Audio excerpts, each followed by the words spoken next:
What's up, people? Harley here. I thought I'd just clear something up that I made a mistake on one of my previous videos. In one of my previous updates, I called this car a Nissan Maxima, and it's not a Nissan Maxima, it's a Toyota Mark II. And up until I started playing Tuning Club online, I had never even heard of this car, let alone seen one in real life.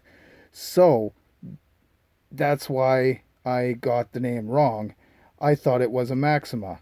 And the reason I thought it was a Maxima is because there's a 94 Maxima.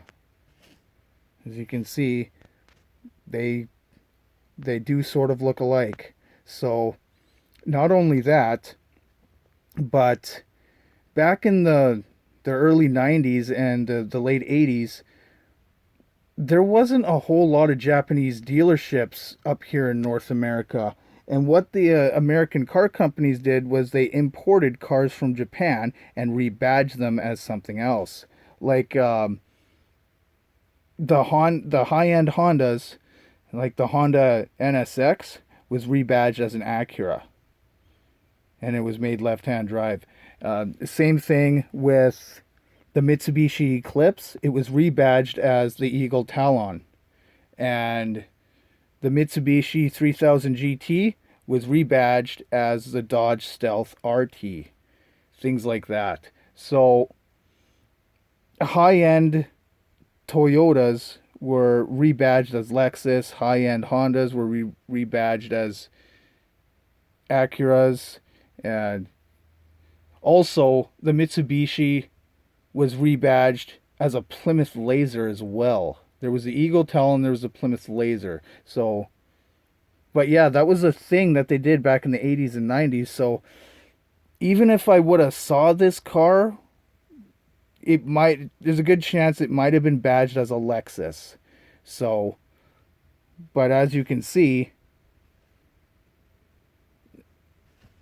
they they do kind of resemble each other a little bit.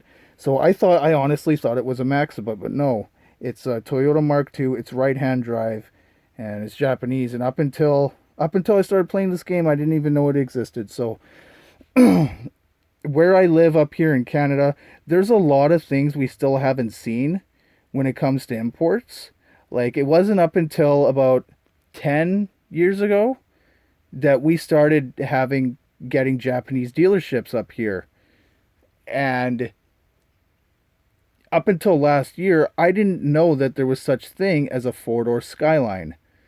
Like I was behind it, and from the back and the front, it looked like an R34 GTR, but it was a four-door and it was right-hand drive, and I was just kind of taken back by that. I didn't even know those existed either. So we are starting to see more and more of these Japanese cars that we've never seen before with the proper badges and titles now.